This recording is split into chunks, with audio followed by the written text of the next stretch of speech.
Congratulations! You're on the edge of starting a new exercise regimen. If you do it right, an exercise plan can not only provide numerous physical benefits, but also can improve your mental and emotional states.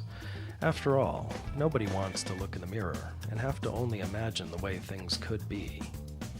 In this video, we're not going to cover all the things that you should do when starting out. Instead, we're going to discuss the things that you should absolutely avoid as you head down your new path to good health. These are 10 things you should never do when starting to exercise. Number 10. Never only target one body area. Many people start to exercise to lose weight, but others do it because they want to improve a certain body area.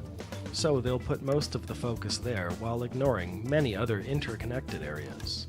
That's the wrong approach. Exercising this way neglects all the relationships between different body parts. For example, a physiotherapist might recommend back exercises to heal a sore knee, or hip exercises to cure a sore shoulder. It doesn't seem very intuitive at the time, but your body really is a machine with numerous related parts. As with a machine, installing one part that is much stronger than the other parts only moves the weak spot somewhere else. So, make sure that you exercise your whole body. Number 9. Never push too hard. It's tempting to march into a health club or into your basement and immediately start clanging away with big weights like the professional athletes do. Or maybe you plan to jog 10 miles on your first morning out there. 100 push-ups? No problem. Well, pushing too hard too quickly is among the worst things that you can do for two main reasons. First, it creates a large risk for injury. You can deny it all you want, but out-of-shape muscles are out of shape for a very good reason. Lack of use. Starting slow doesn't mean avoiding any challenge, but it might mean putting your ego aside long enough to let your body adapt to what's happening.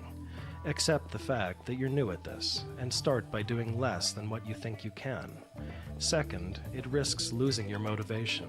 If you struggle to achieve physical tasks that you think should be reasonable, you're more likely to quit. We tend to overestimate ourselves when it comes to physical fitness.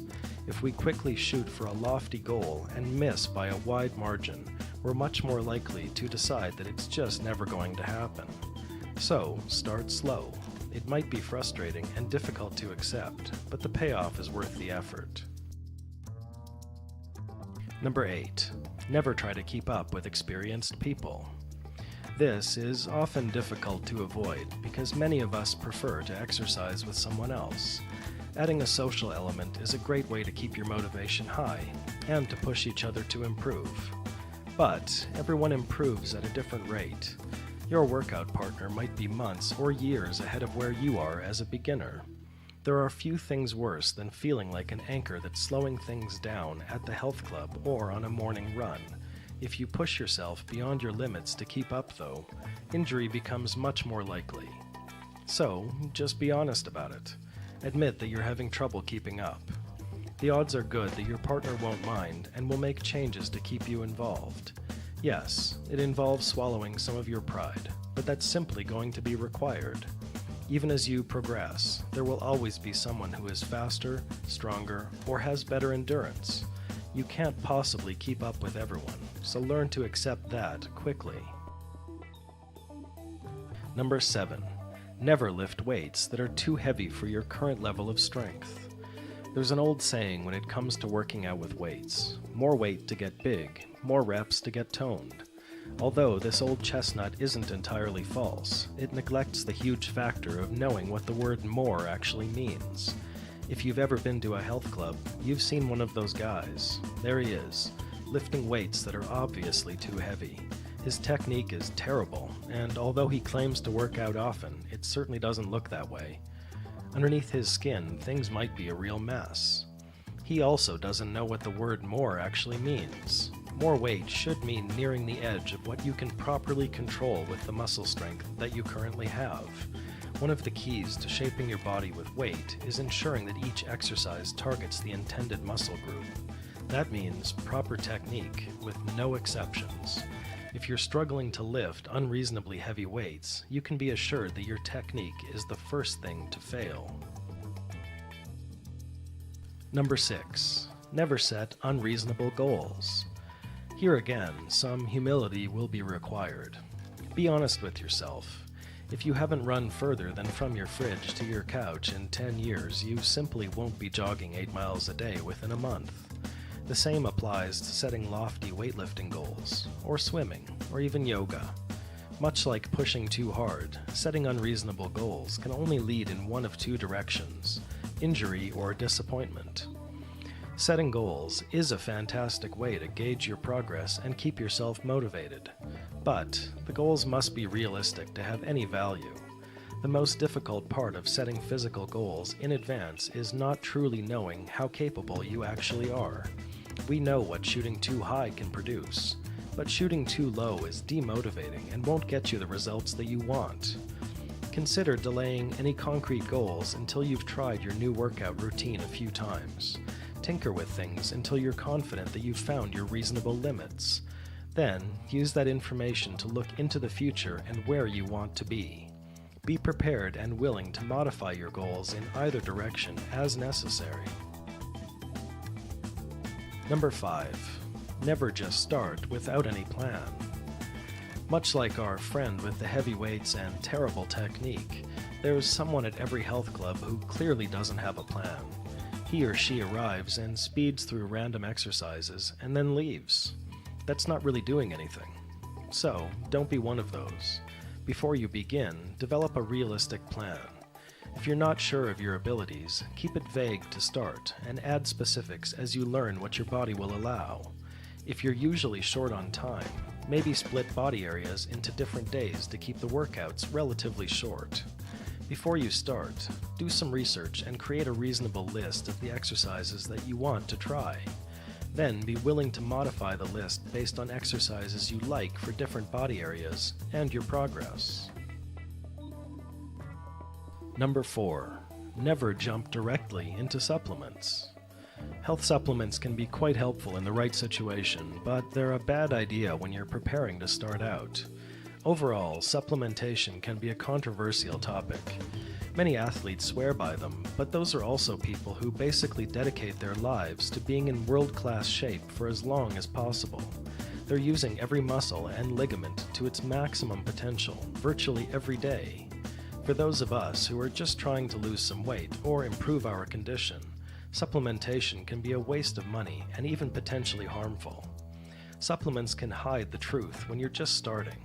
Fish oil, for example, is an excellent natural way of minimizing body-wide inflammation, fighting pain, and helping your body recover more quickly.